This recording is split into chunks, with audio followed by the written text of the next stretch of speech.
2 বছর ভালোবাসার মিথ্যে অভিনয় করে আমার থেকে 4 লক্ষ টাকা নিয়েছে। এমনকি তার বাবার মিথ্যা অসুস্থতার কথা বলেও আমার থেকে টাকা নিয়েছে। এই গল্পটা পাঠিয়েছে বরিশাল জেলার মেহেন্দিগঞ্জ উপজেলা থেকে রাকিব হাসান নামের এক ভাই। তবে বর্তমানে তিনি একজন মালয়েশিয়া প্রবাসী। আমার নাম রাকিব হাসান, আমি মালয়েশিয়া প্রবাসী। আমাদের পরিবার খুব সাধারণ। আমার বাবা একজন কৃষক এবং মা গৃহিণী। আমরা 3 ভাই বোন, আমি সবার বড়। 2024 সালের ডিসেম্বর মাসে ফেসবুকে নুসরাত জাহান মিতুর সাথে আমার পরিচয় হয়। ওর বাড়ি ছিল ভোলা জেলার চরফ্যাশন উপজেলায়। একদিন হঠাৎ করে আমার একটা পোস্টেও কমেন্ট করেছিল। সেখান থেকেই আমাদের প্রথম কথা বলা শুরু হয়। প্রথমে সাধারণ বন্ধুর মতো কথা হতো, ধীরে ধীরে আমরা মেসেঞ্জারে নিয়মিত কথা বলতে শুরু করি। প্রায় প্রতিদিনই আমাদের কথা হতো, কখনো রাত জেগে, কখনো সকালে ঘুম থেকে উঠেই। একদিন হঠাৎ করে মিতু আমাকে জিজ্ঞেস করলো, তুমি কি কাউকে ভালোবেসেছো? আমি তাকে বলেছিলাম না, তবে একজনকে আমার খুব ভালো লাগে। ও হেসে বলেছিল, আমারও একই অবস্থা। সেদিন থেকেই আমাদের সম্পর্কটা অন্যরকম হয়ে যায়। ধীরে ধীরে আমরা একে অপরকে ভালোবাসতে শুরু করি। তো 2025 সালের জানুয়ারি মাসে আমরা রিলেশনে যাই। রিলেশনে যাওয়ার পর আমাদের দিনগুলো স্বপ্নের মতো কাটতে থাকে। আমরা দুইজনকে ছাড়া কিছুই বুঝতাম না।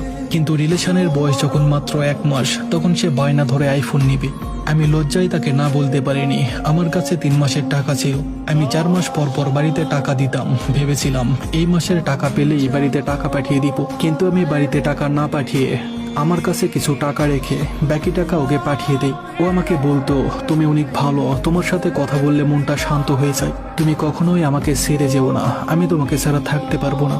ওর কথাগুলো শুনে আমার অনেক ভালো লাগতো। তো সেই মাসে বাড়িতে আর টাকা দিতে পারিনি। বাবা যখন বলল, কিরে এই মাসে টাকা দিলি না যে? আমি সেদিন সবচেয়ে বড় মিথ্যা কথা বাবাকে বলেছিলাম, যার জন্য এখন আমার আফসোস করতে হয়। আমি বলেছিলাম, বাবা, কাজ করতে আমার পায়ে খুব জোরে আঘাত লাগে। আমি 2 মাস হলো বসে আছি, তোমাদেরকে বলিনি তোমরা কষ্ট পাবে বলে। সেদিন বাবা আর আমার মা কি পরিমাণ যে কান্না করেছিল, আমি হয়তো আপনাদের বলে বোঝাতে পারবো না। তো সেদিন থেকে আমি মিতুর সব খরচ চালাতাম। প্রতি মাসে ওকে 10,000 করে টাকা দিতাম। ও যখন যা বলতো আমি তখনই তাকে সেটা দেওয়ার চেষ্টা করতাম। আমি প্রবাসে বসে ওর জন্য অনলাইনে থেকে ড্রেস অর্ডার করে ওর বাড়িতে পাঠিয়ে দিতাম। বিভিন্ন ফেসবুক পেজ থেকে চুড়ি, শাড়ি, আচার অর্ডার করে ওর বাড়িতে পাঠিয়ে দিতাম। অথচ আমি আমার বাবা মায়ের জন্য কখনো 1 টাকার চকলেটও অর্ডার করে পাঠাইনি। কিন্তু তারাই আমাকে নিঃস্বার্থভাবে ভালোবাসে। এভাবেই 1 বছর চলে যায়। আমি আমার পরিবারকে মিতুর কথা জানাই। যদিও আমার পরিবার তাকে পছন্দ করেনি, কিন্তু আমার মুখের দিকে তাকিয়ে তারা রাজি হয়। তখন থেকেই মিতু আমার পরিবারের সাথে কথা বলতে থাকে। কিন্তু আমার পরিবারকে খুব একটা গুরুত্ব দিত না। আমার বাবা মায়ের সাথে ভালো করে কথা বলতো না। তো তার 15 দিন পর আমি আমার পরিবারকে মিতুদের বাড়িতে পাঠাই। পারিবারিকভাবে আমাদের বিয়ের কথা সম্পন্ন হয়। আমার মা ওকে 4 আনা স্বর্ণের একটা আংটি পরিয়ে দিয়ে আসে। আর আমি দেশে আসলে আমাদের বিয়ে হবে। আমি ওকে নিজের জীবনের থেকেও বেশি ভালোবাসতাম। সারাক্ষণ ওর সাথে কথা বলার জন্য ছটফট করতাম। এমনও দিন গেছে আমি ওর সাথে কথা বলার জন্য ডিউটিতে পর্যন্ত যাইনি। আমাদের সম্পর্কটা তখন ভালোই চলছিল। তো তার 2 মাস পর মিতু আমাকে বলে, ওর বাবা নাকি অসুস্থ, মাথায় কি জানি হয়েছে। ডাক্তার নাকি বলেছে অপারেশন করতে হবে, অনেক টাকার প্রয়োজন। ও আমাকে বলে, তুমি কি কিছু টাকা দিতে পারবে? আমি তখন বেতন পাইনি, তবে আমার পার্সোনাল অ্যাকাউন্টে 2 লক্ষ টাকা ছিল। সেখান থেকে তাকে আমি 80,000 টাকা পাঠিয়ে দিই।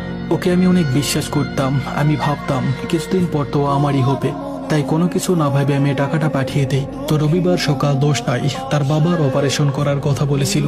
আমি তাকে কল দিলাম, কিন্তু তার ফোন বন্ধ। আমার অনেক টেনশন হচ্ছিল। সারাটা দিন আমি কল দিলাম, কিন্তু ওর ফোন বন্ধ। রাতেও আমাকে কল দিল, বলল হাসপাতালে যাওয়ার পর তার ফোন নাকি পড়ে গিয়ে বন্ধ হয়ে গেছে, তাই কল দিতে পারেনি। আমি বললাম, ঠিক আছে, তোমার বাবা কেমন আছে? ও বলল, এখন ভালো। আমি বললাম, ঠিক আছে, ছবি দাও দেখি। কিন্তু সে ছবি না দেওয়ার জন্য অনেক বাহানা দিতে লাগলো। পরে আমি আর কিছু বলিনি। আমি আমার পরিবারকে বললাম, মিতুর বাবার অপারেশন করেছে, তোমরা গিয়ে দেখে আসো। আমার পরিবার তাদেরকে কিছু না বলে তাদের বাড়িতে যায়। আমার পরিবার গিয়ে যেটা দেখলো কি আর বলবো আমি। কথাগুলো শোনার পর আমার পায়ের নিচ থেকে মাটি সরে গেছে। তার বাবা কোনো অসুস্থ নয়, দিব্যি হেঁটে বেড়াচ্ছে। ও আসলে ওর বাবার অসুস্থতার কথা বলে আমার থেকে টাকা হাতিয়ে নিয়েছে। সেদিনই সে আমাকে সব জায়গা থেকে ব্লক করে দিয়েছে। আমি যে তাকে গোপনে 80,000 টাকা দিয়েছি সেটা আমার পরিবার জানে না। আমি ভয়ে তাদেরকে কিছু বলতে পারছি না। আমার পরিবার তার এলাকায় খবর নিয়ে জানতে পারে সে নাকি আগে একটা ছেলের সাথে পালিয়ে গিয়েছিল। এই নিয়ে অনেক থানা পুলিশও হয়েছিল। আমার পরিবার যখন সেই 4 আনা স্বর্ণের আংটি ফেরত চায়, তখন সে নাকি বলেছে সেটা নাকি হারিয়ে ফেলেছে। এই কথাগুলো শোনার পর আমি যে কতটা কান্না করেছি এক আল্লাহ ছাড়া কেউ জানে না। আমি কখনোই ভাবিনি সে আমার সাথে এমনটা করবে। আমি নিজের চেয়েও বেশি বিশ্বাস করতাম ওকে, কিন্তু কখনো মনে হয়নি সে আমার সাথে এমনটা করতে পারে। আমি অনেকবার তার সাথে যোগাযোগ করার চেষ্টা করেছি, অনেক নাম্বার থেকে কল করেছি, কিন্তু আমার কণ্ঠ শোনা মাত্রই নাম্বারটা ব্লক লিস্টে দিয়ে দিত। আর কিছুদিন পর সে তার নাম্বারটা চেঞ্জ করে নেয়। এখন আর তার সাথে আমার কোনো যোগাযোগ নেই। আমি শুধু তার কাছে জানতে চাই কি অপরাধ ছিল আমার।